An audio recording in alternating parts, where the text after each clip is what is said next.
ये कहानी सच है। एक ऐसी घटना जो 1987 में एक छोटे से गांव में हुई थी।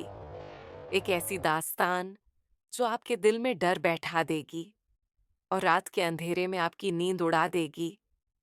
ये कहानी है एक शैतान इंसान की, जिसके घिनौने जुर्म आज भी उस गांव के लोगों की रगों में सिहरन पैदा कर देते हैं।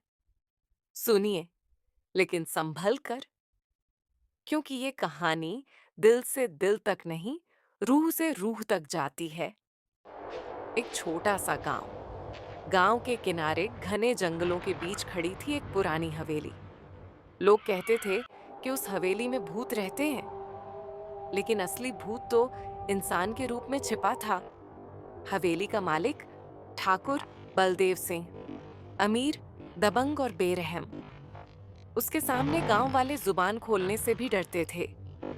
उसका एक नौकर था, रघु, चुपचाप काम करने वाला, मगर उसकी आंखों में एक अजीब सी चमक थी, जैसे भीतर कोई खौफनाक रहस्य छुपा हो।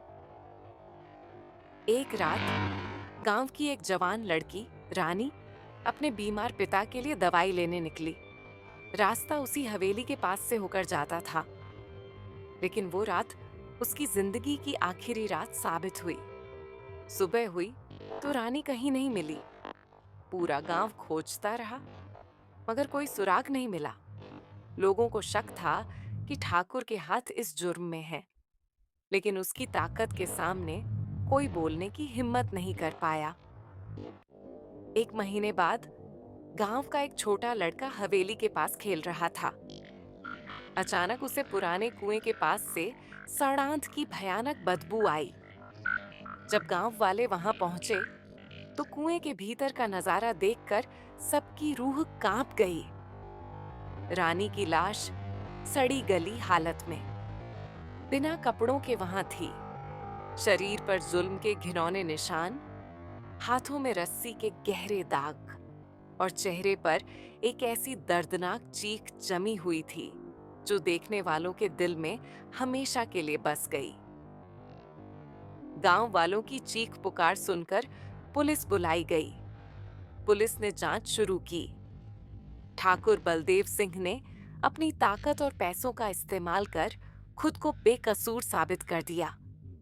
लेकिन तभी एक रात रघु, ठाकुर का नौकर, अचानक गांव से गायब हो गया। पुलिस ने हवेली की तलाशी ली। वहां एक पुराना कमरा मिला, जिसके भीतर से एक गुप्त रास्ता निकलता था जो सीधे एक अंधेरे तहखाने में जाता था। और वहां जो मिला उसने पुलिस को हिलाकर रख दिया। वहां बिखरे पड़े थे कुछ और लड़कियों के फटे हुए कपड़े, दीवारों पर खून के धब्बे और एक पुरानी डायरी। डायरी में जो लिखा था शायद आप उसे सुन नहीं पाएंगे, इसीलिए अगर आपका दिल कमजोर है तो आप वीडियो को थोड़ा स्किप कर लें। डायरी में लिखा था, मैं रघु, ठाकुर साहब के कहने पे मैं उन लड़कियों को लाता था, उन्हें तहखाने में बांध देता था, फिर उनके कपड़े उतारकर उन्हें पीटता जब तक कि उनके शरीर पर निशान न बन जाए। फिर मैं उनके साथ जबरदस्ती करता। जब वो बेजान हो जाती थी तब ठाकुर साहब आते और अपनी आग बुझाते, और ये तब तक चलता जब तक कि लड़की का सांस ना रुक जाए। इसके बाद हम दोनों मिलकर एक नई शिकार की तलाश में निकलते। ये सब सुनकर पुलिस ने रघु को पकड़ने की कोशिश की, लेकिन वो कभी नहीं मिला। गांव वाले कहते हैं वो शायद जंगल में भटकती हुई आत्मा बन गया। आज भी रात के अंधेरे में हवेली के पास से चीखने की आवाजें आती हैं। कुएं से अब भी वही सड़ांध उठती है। ये कहानी खत्म नहीं हुई। रघु का रहस्य आज भी उस हवेली के अंधेरे में छिपा है। क्या आप उस अंधेरे में झांकने की हिम्मत करेंगे?